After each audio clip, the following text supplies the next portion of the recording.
The support of the World Bank, Your Excellency, known as the National Youth Opportunities towards Advancement, Your Excellency, called Nyota program, whose objective is to reach out to young people to make sure that we support them with resources that they can monetize their talent. We will be rolling out this program in every ward, in the 1,450 wards across the country, and we will make sure that we support talent. And we want to request the youth of Kenya to now organize themselves in a manner that we can be able to finance and support these talents.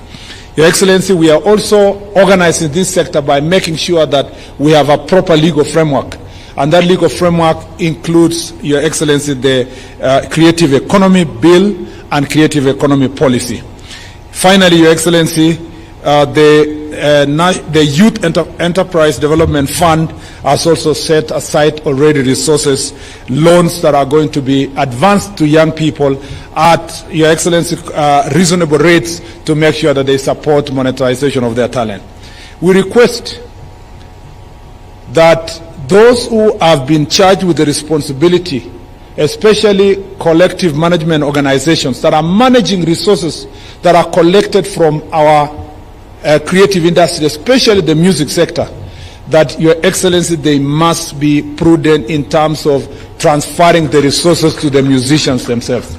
In the past, we've realized that resources up to 70–80% is retained as overheads, as payments to this organization for administration, and then very little resources, and sometimes none, go back to the musicians that are the ones who have created this sector. Your Excellency, we are going to organize this sector. We put them on notice. I'm very happy with what is already being done by the Department of Arts in the Ministry of Gender.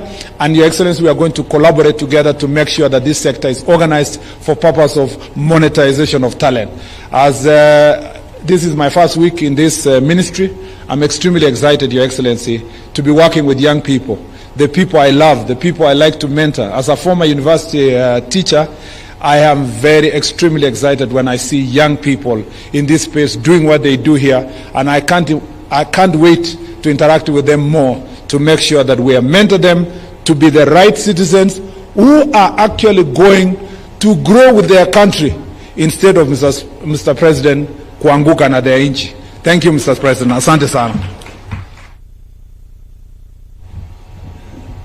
Thank you, Waziri. Your Excellency, on behalf of the Ministry of Education, I wish to most sincerely thank you for inviting the learners of Kenya to St. Lodge, Eldoret. This is a memorable event that shall forever be engraved in the minds of these learners. Your Excellency, as these learners trained and competed from the zonal level to the sub-county level, all the way to the national level, top in their minds was to perform in State House before the head of state and the whole country. For those gathered here today, it is a dream come true. Your Excellency, the Ministry of Education, under your strategic leadership, has put the CBC agenda firmly back on track. There is a clear path arising out of the recommendations that were presented to you by the Presidential Working Party on Education Reforms. These are some that are undergoing legal processes, but those that were operational in nature are being implemented to the letter. I'm glad to report to you that junior school has firmly taken root, to the extent that at this gathering, Your Excellency, we've witnessed presentations by junior school as a standalone.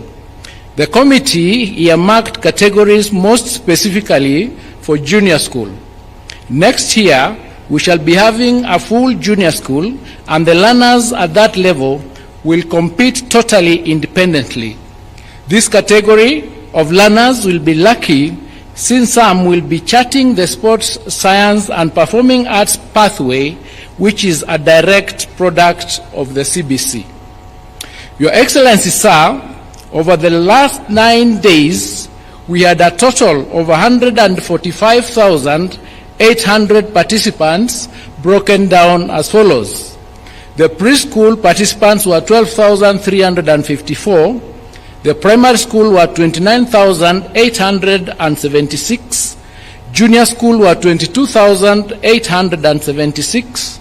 Secondary school were 43,256. The teacher training colleges were 13,965. TVETs came in at 8,987. Universities at 3,809, making a total of over 145,800. This increase, Your Excellency, in the numbers is attributable to the new entries by the junior school.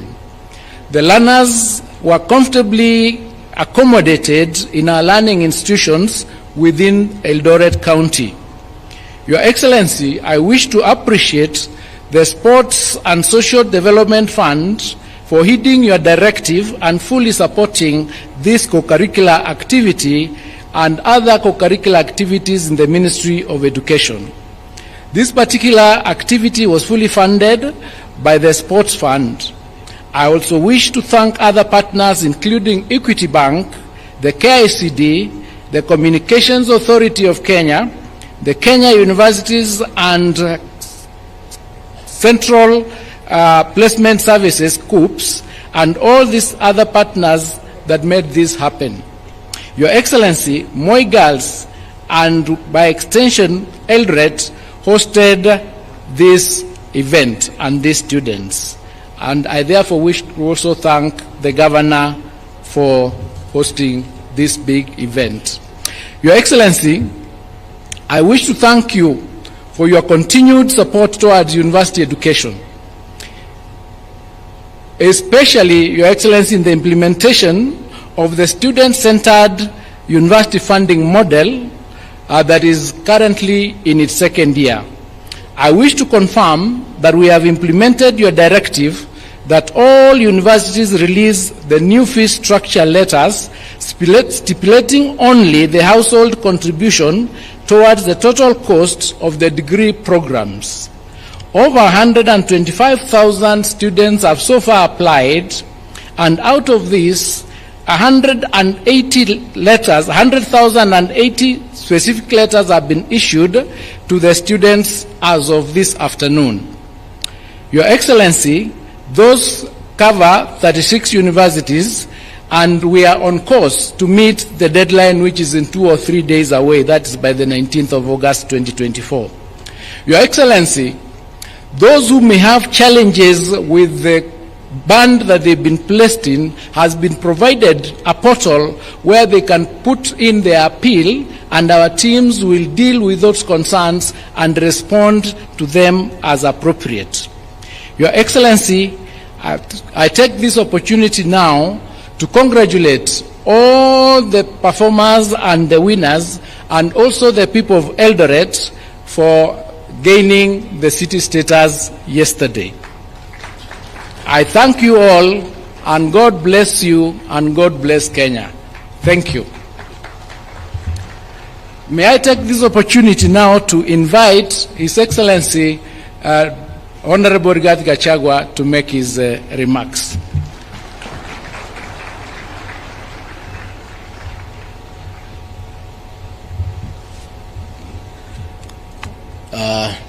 Your Excellency, Dr. William Ruto, President of the Republic of Kenya and Commander-in-Chief of our Defense Forces, Your Excellency, the First Lady, Mama Rachel Ruto, the Cabinet Secretary is present, Principal Secretary is present, the Governor of Uasin Gishu County, Jonathan B., the Senator of this great county, Senator Mandago, Members of Parliament, organizers of this Winner State Concert, an entire music festival, adjudicators, composers, script writers,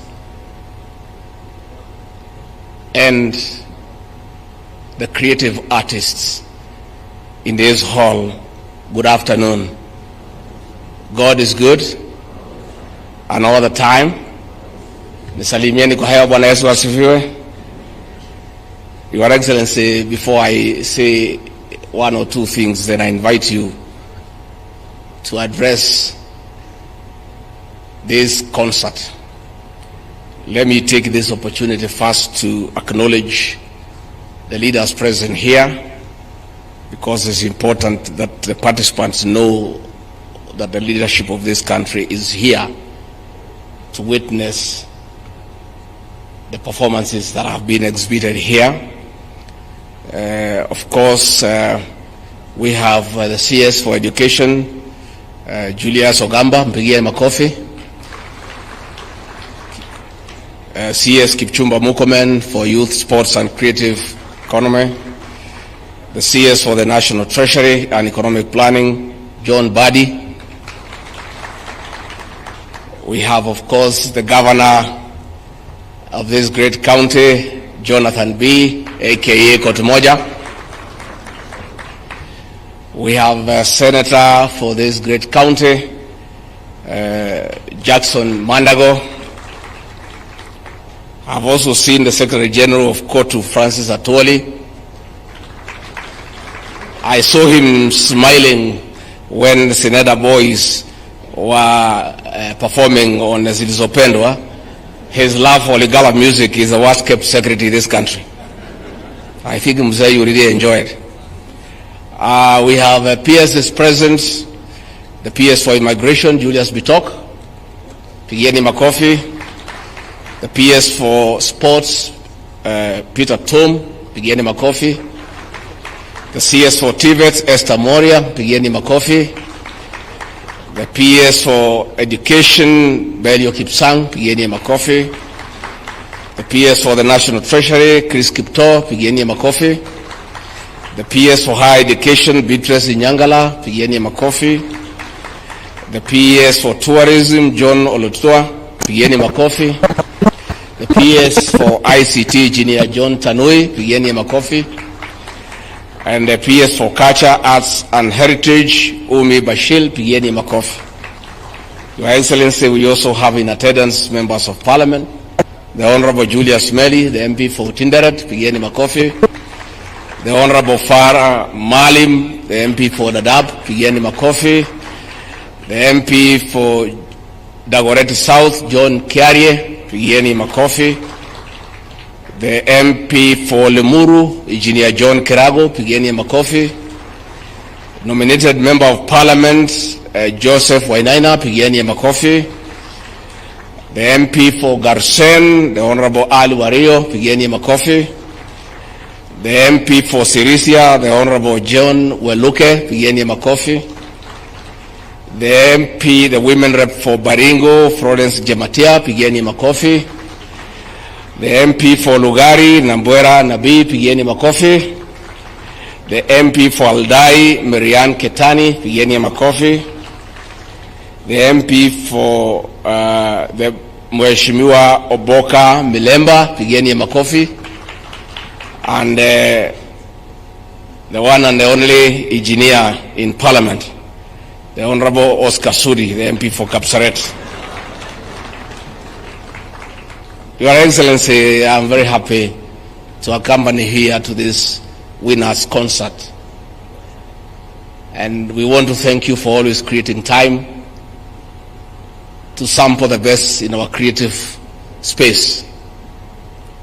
Your Excellency, the performances that have been exhibited here this morning, from where I sit as somebody who has been in the creative arts space for a long time, were of very high standard.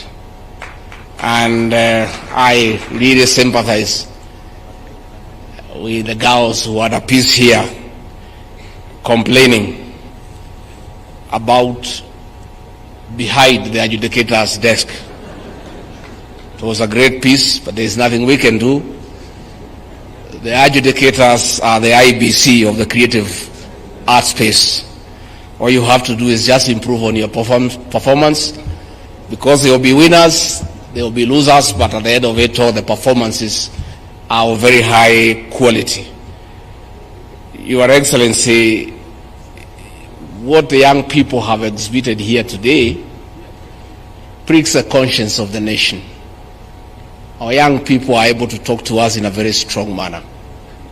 And I reflect back, there was a debate in the 80s about creative arts.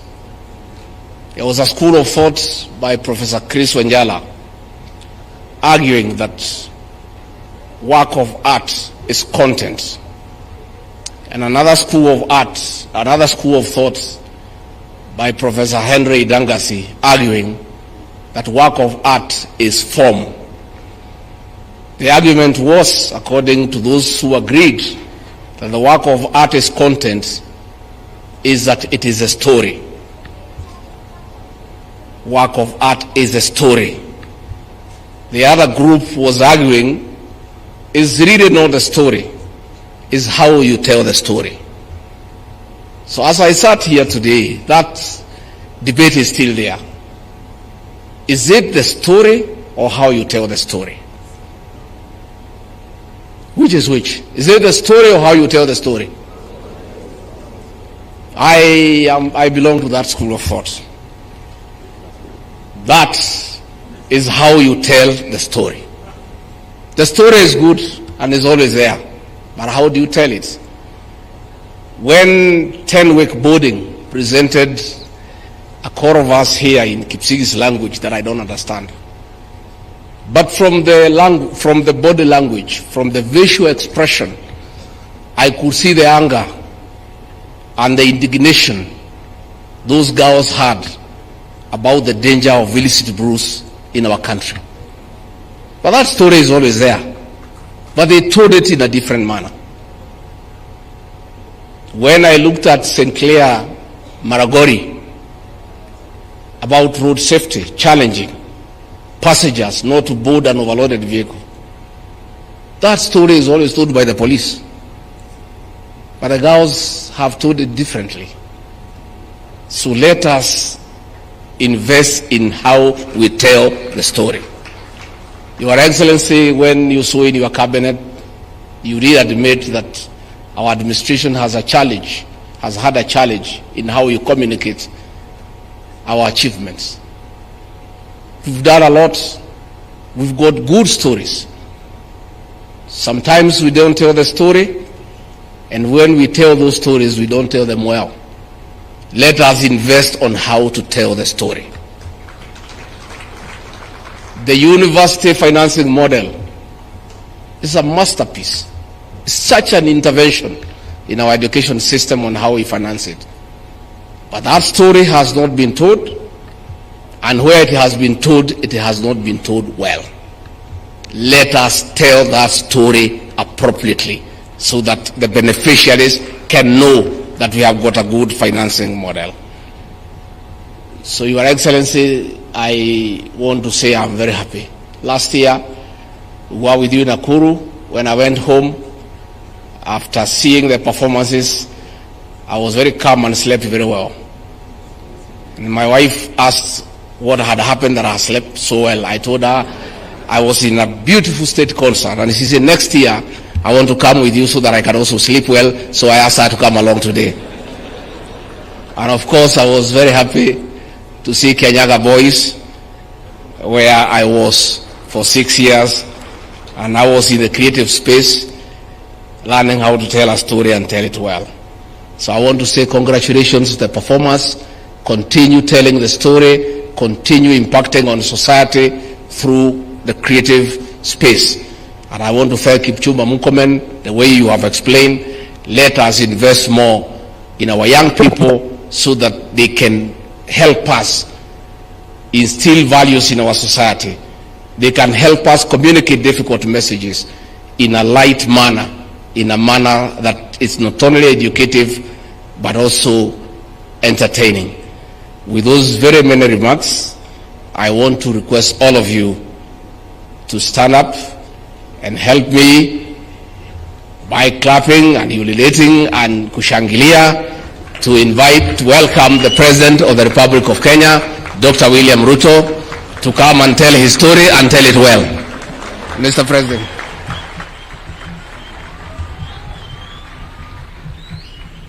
Thank you very much. Please, let's take our seats. Asanteni sana.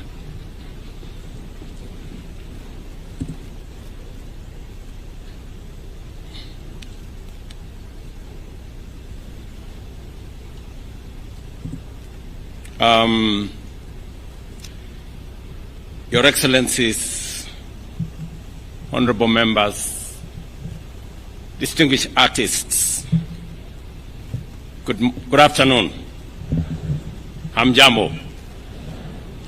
Let me take this opportunity, first and foremost, to welcome all of us, those from far and wide, to Eldoret,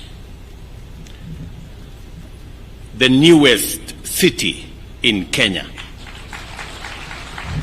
As you're all aware, Eldoret became the 5th city in Kenya yesterday. And this celebration today, this Winners State Concert, is taking place at a moment and at a time when Eldoret has just become a city. Yesterday, I also had the occasion to receive our great ambassadors, our sportsmen and women who had participated in the Olympics in Paris.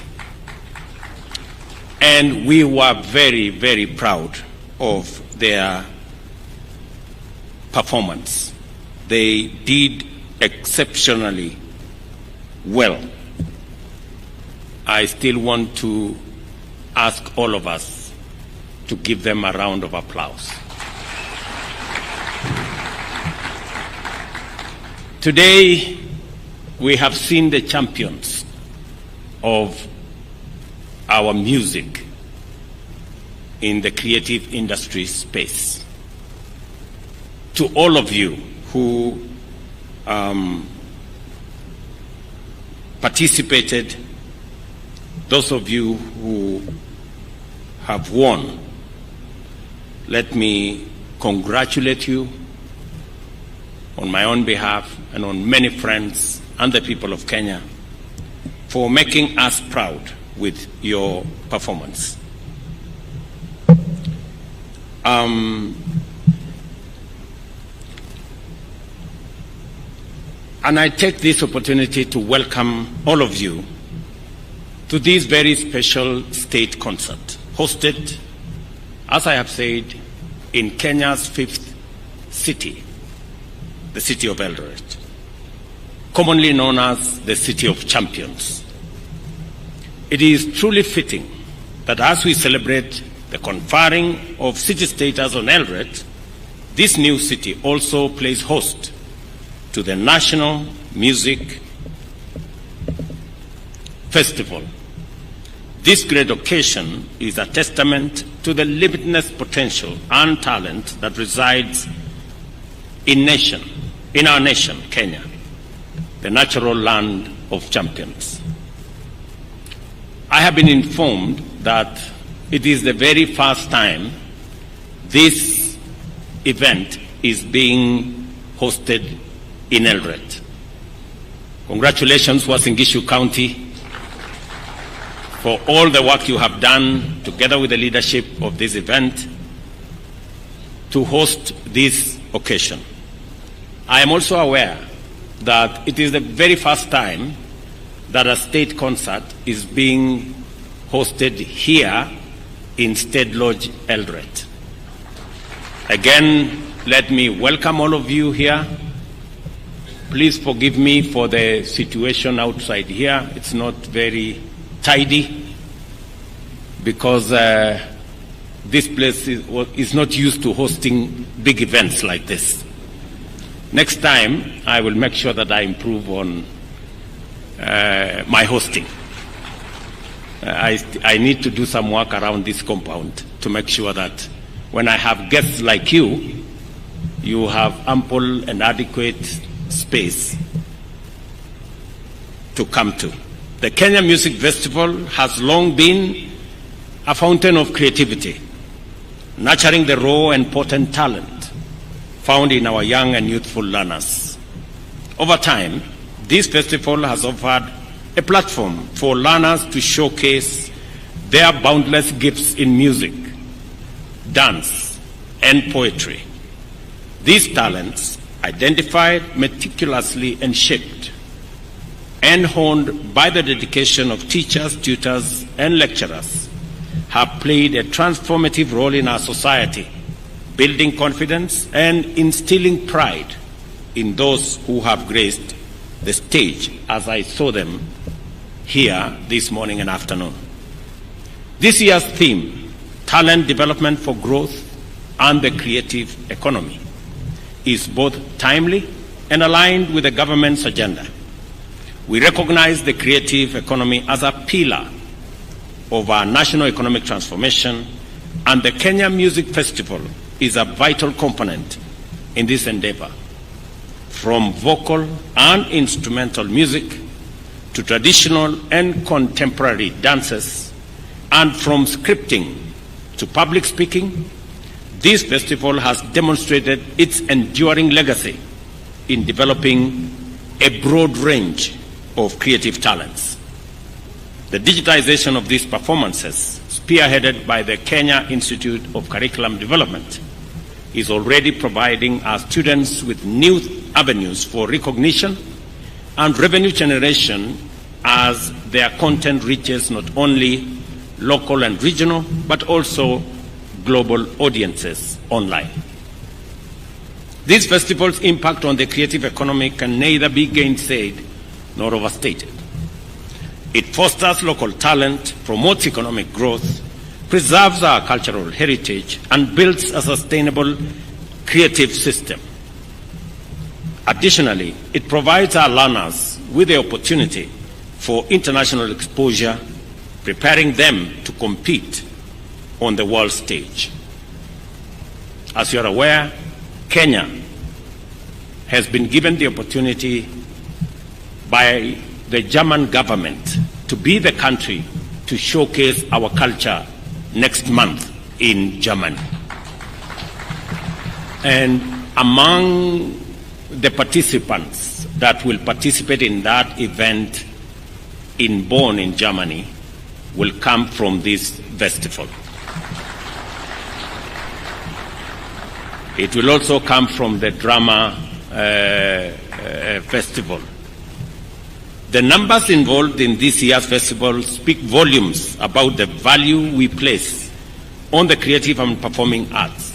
We've been told here close to 145,000 participants, students from different parts of our country, have taken to the stage representing all levels of education, including special needs education. And we saw the children here from Joyland Thika, and they did a fantastic job.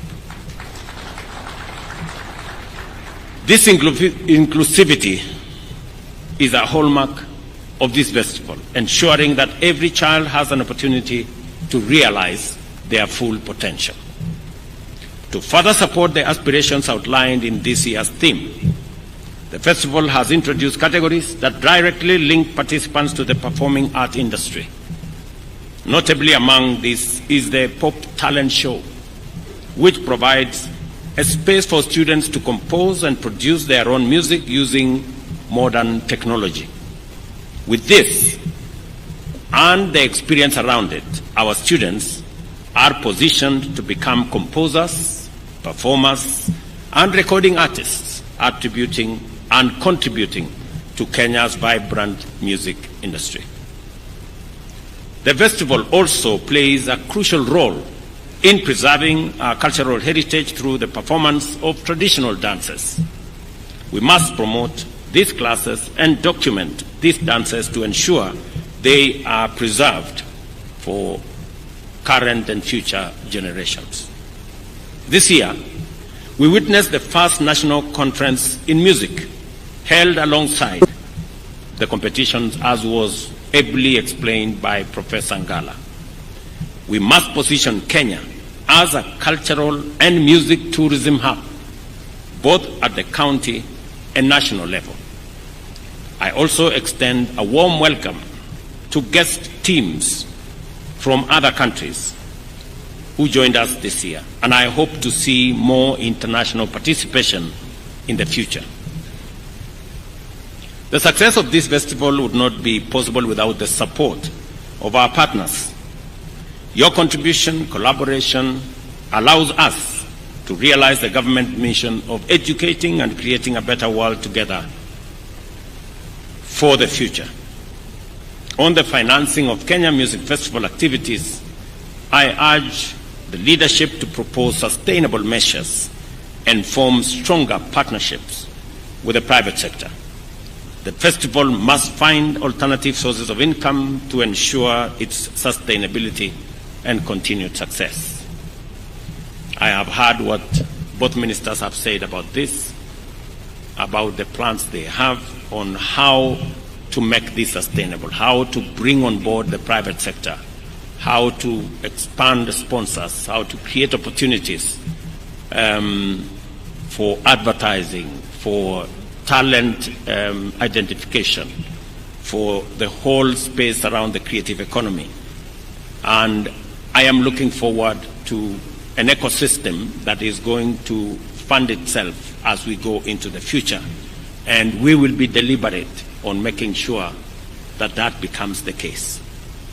Ladies and gentlemen, the creative arts, music, dance, and elocution are not only sources of immense national pride, but also of gainful employment. These industries support jobs in sound engineering, event management, costume design, and more. The government of Kenya has made several initiatives to support these sectors, including strengthening copyright laws to protect artists' intellectual property and ensure they receive their fair compensation for their work. I'm very happy that the Minister for Youth and Creative Economy has said that more money will be going to the artists and less to the agencies. It is my position and direction that 80% of those resources should go to the artists.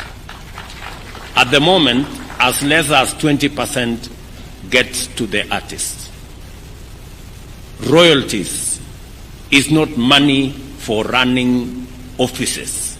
It is not money for paying for fuel for cars. It is not money for paying salaries. Royalty is money for artists. And it must be the case. So going forward, the copyright space, the whole creative industry management must now focus on ensuring that 80% of the money raised as royalties in this sector get to the artists. Those are my instructions, Waziri. You know what to do from there. We are also working with county governments to establish and maintain cultural centers and performance venues, providing artists with the facilities they need to thrive. This is another space that I will want us to work together around to see that we build the necessary infrastructure to support the creative and art space. The performance we have witnessed here today are a testament to the dedication and hard work of our teachers, trainers, and students. The education and entertainment value of this production is immense, and I have been thoroughly impressed by what I have seen. As we conclude, I wish to commend Uasin Gishu for being a hospitable host and for the support provided by the county government and security agencies to make sure that this event, a huge event of 140,000 people in this city, is not a mean feat. Congratulations. For the teams proceeding to the international stage, I have a message for you. Like I reminded our triumphant athletes who have just returned from the Olympics in Paris, you are both our best and the world's finest. There is nothing, and I repeat, there is nothing that is beyond you. So go ahead and make your country proud. Please, by all means, shine.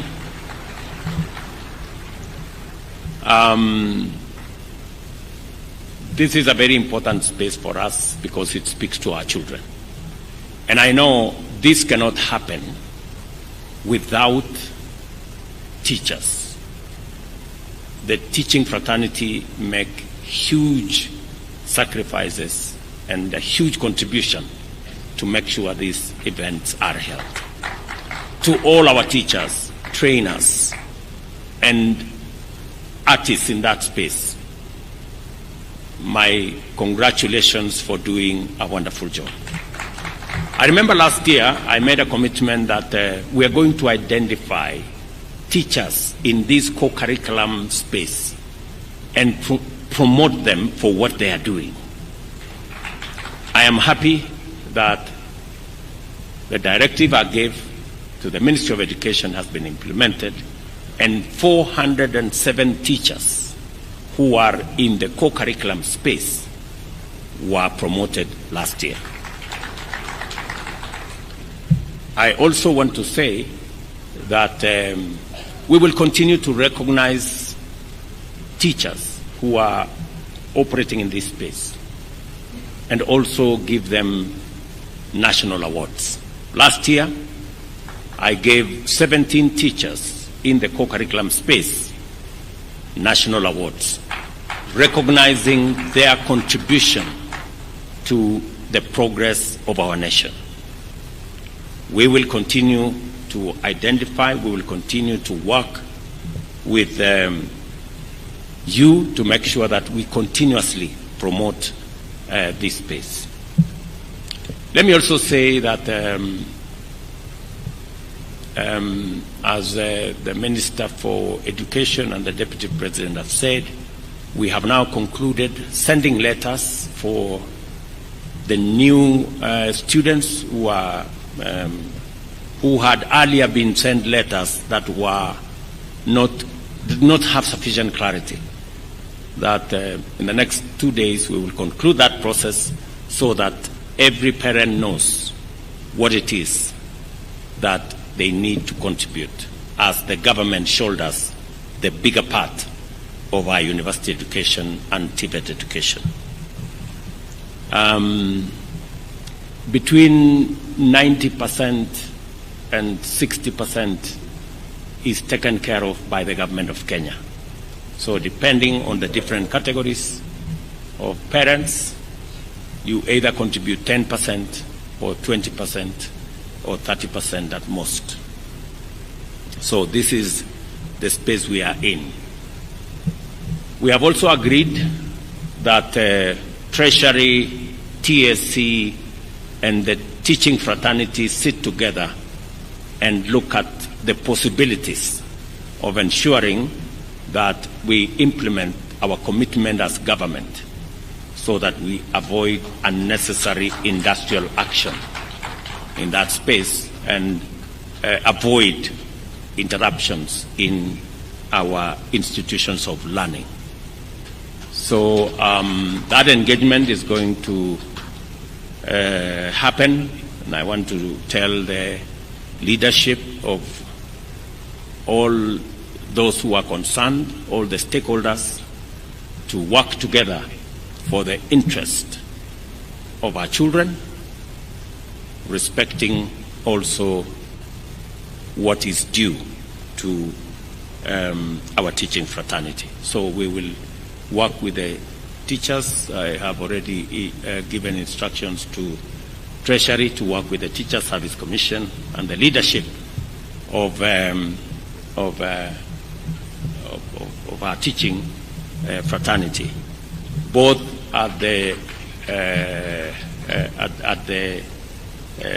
NAT and the KUPPET level and also at the other university levels. So it is our intention to make sure that we keep our education space in good shape, because education is the greatest equalizer, and we need to make sure that every child has access to quality learning. And we will continue to do that for the sake of our country. Otherwise, I am very happy this afternoon to participate in this great concert. I wish all of you well. As you go back home, please carry our greetings with you to your parents and to your schools and to every part of Kenya that you've come from. I am very happy to see people here from Kwale, from Turkana, from down in Migori, and all the rest of the place that you have come to this city. Maybe the next time the counties should be offering to host and consider footing some of the bills for the going into the future, because we have brought a lot of business into your town. Imagine we have 3,000 buses in this town, and we have all manner of people sleeping here. So we have close to thousands of people we have brought into this town, and they will be paying in your hotels. They'll be sleeping everywhere. So it's a good show. So otherwise, mimi nataka niseme asante sana. Thank you very much for coming. Thank you very much for this wonderful feat that we have seen, and we will continue improving on this space as a government to make sure that our children get the best. Asanteni sana, and God bless you. Thank you. Another round of applause for His Excellency, the President. Thank you, Your Excellency. Your Excellency, I'll request that we take our seats. Let's take our seats kindly as we now transition to the award ceremony. We have 13 awards that are going to be given to the best performing pieces, and I will call them out as we go along. Allow me at this point, Your Excellency, to also ask His Excellency, the Deputy President, the Chair, and the two CSs present to join you to flank as we now give out these awards. Also, the children will have a photo session with His Excellency the President, so I'll request that we proceed backstage in the order in which your performances were done. So students who are still in the crowd, kindly, immediately after the awards, we proceed to backstage. We proceed right now. We'll do the pictures after the awards in the order in which the awards were given. So the first award to be given is KCD Trophy, Best Early Childhood Development Education Center, and the winner is Kitengela International School from Athi River. Why don't we put our hands together for Kitengela International School as the representatives now come to receive the award. The next will be Best Primary School, and this is Lukenya Academy, so let's have them in line.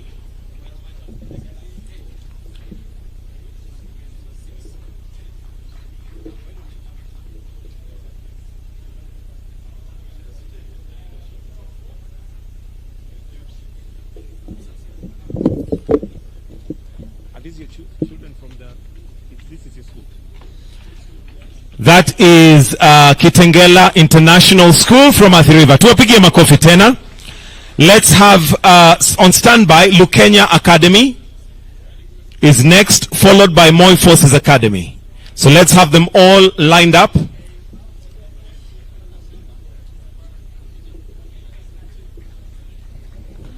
They all want to hold the award. Wonderful, wonderful. All right. Thank you. The next is Best Primary School, Lukenya Academy. Let us appreciate them as they are coming on stage.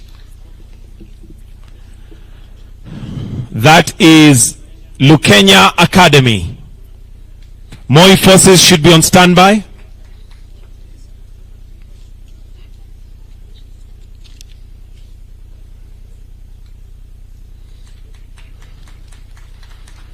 Let's also have Sirisia Special School on standby.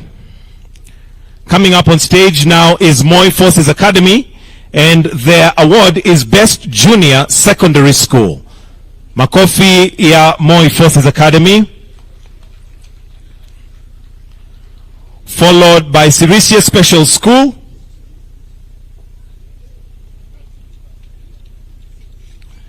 Best Pre-Vocational Institution. Makofi kwao. Let's have on standby Bunyore, Kitui TTC, and Dandora. Next is Bunyore Girls, Best Secondary School. Let's give them a warm clap for Best Secondary School.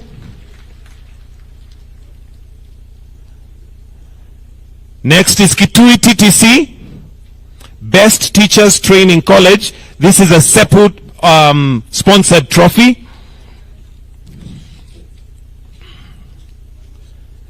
Let's have Dandora on standby, Sigalagala National Polytechnic and Kenyatta University. Next is Dandora Green Light VTC, Best Vocational Training Center, with Uraia Trophy. Tuwapigie makofi tafadhali.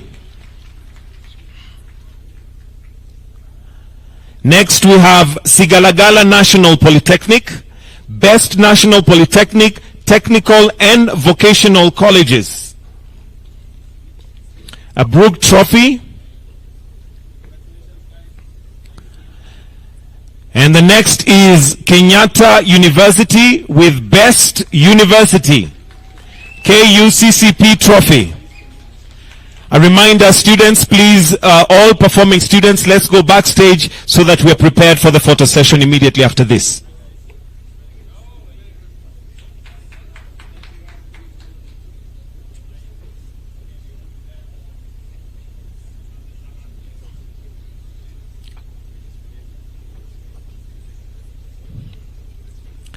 Next, we have Nyangweso School for the Hearing Impaired, Best Special Needs Education, Primary, Best Special Needs Education in Primary, Alupe University Council Trophy.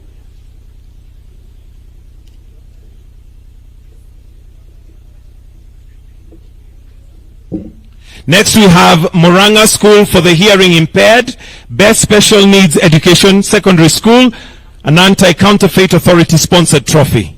Tuwapigie makofi.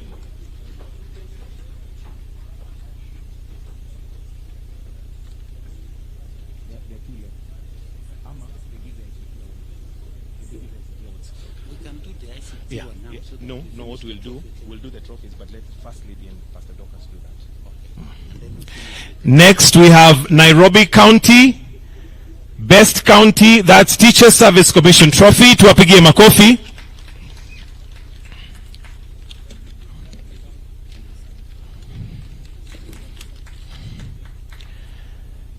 Next, we have Western Region, which is Best Region, the Kenya Music Festival Trophy.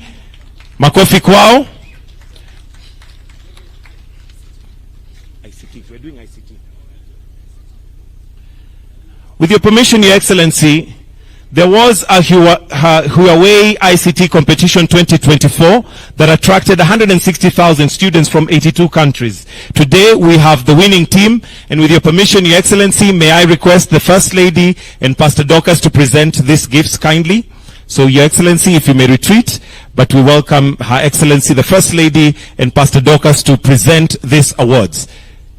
There was a Huawei ICT competition in 2024 that attracted 160,000 students from 82 countries across the world. The university students joined and received advanced ICT training in networking, AI, and cloud technology. These are the 5 winners: Collins Kimathi Mwirigi, Daniel Mudhoi Mutua, Isaac Onyancha Mesecho, Joshua Rioba Manania, and Vincent Kipchirchir. Makofi kwao tafadhali as we celebrate winners These were winners in the ICT sector, and we know that His Excellency the President is very keen on ICT and what we call the Jitume Labs. They would go a long way in developing ICT and the cloud technology together with networking. Fantastic.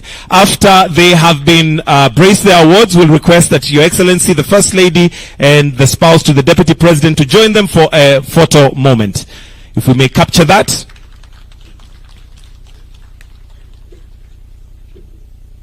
Thank you. We'll now proceed to the photo session. So kindly we'll request that Your Excellency, the First Lady, and Your Excellency, the spouse to the Deputy President, you may remain here as we quickly arrange those chairs. Let me also invite the PS Culture, PS Higher Education, PS ICT, and PS Bellio to kindly come on stage as you'll be part of these photographs.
So the pictures are in the order in which they performed. So please, let's just arrange them in that order.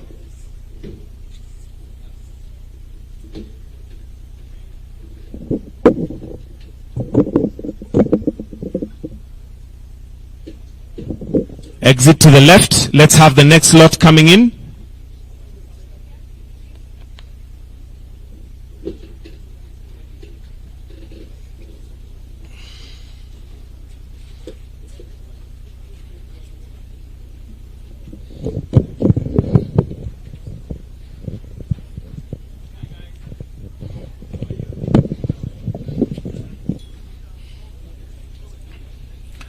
For those behind, please ensure that you're between the shoulders so that you're visible. Make sure you can see the crowd in front of you. And you smile. Thank you. We may exit to the left.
Ensure that you can be seen. Stand between shoulders.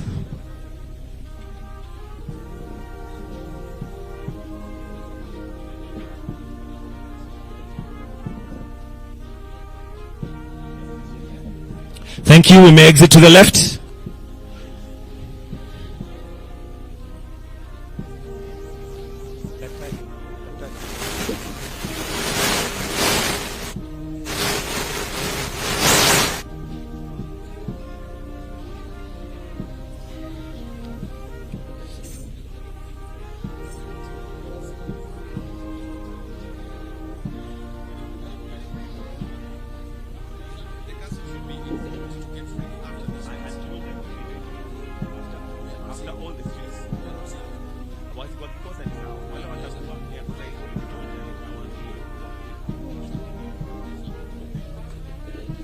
Exit to the left.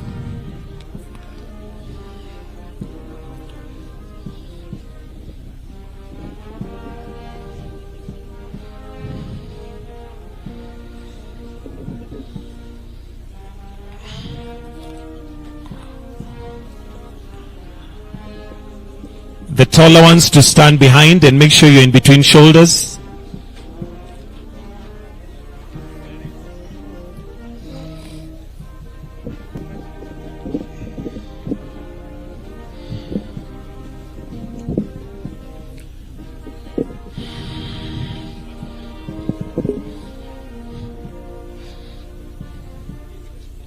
Thank you. Exit to the left.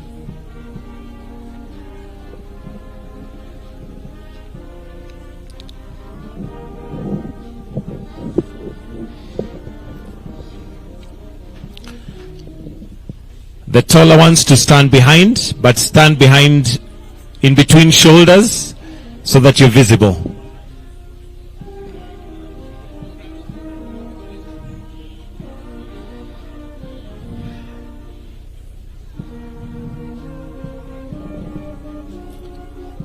Thank you. Exit to the left.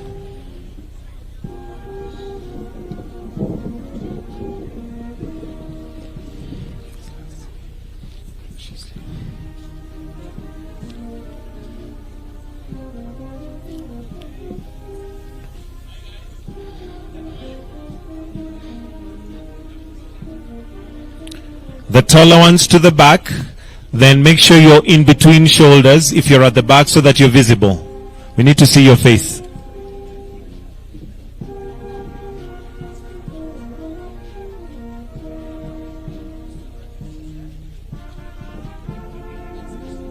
Exit to the left kindly.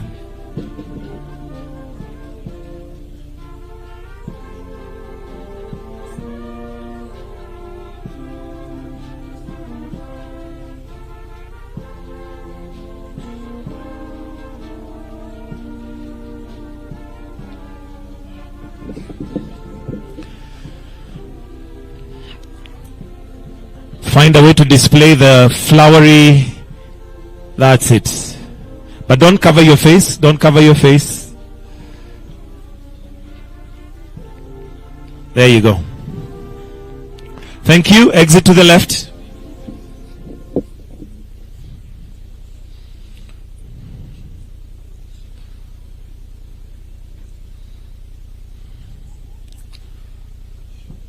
Those who are taller, remember to stand behind.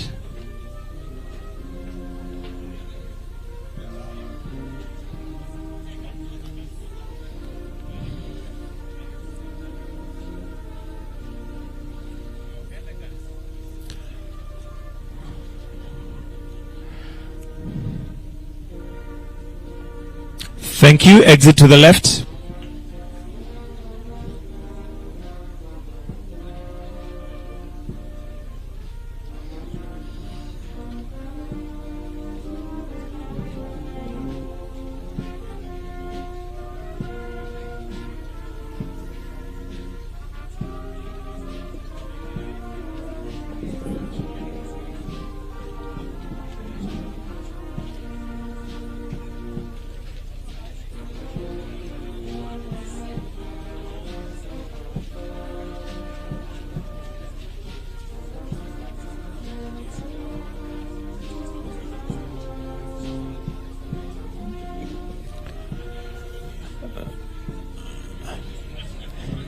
His Excellency likes their uniform. Let's exit to the left, please. We may exit kindly. Let's exit kindly.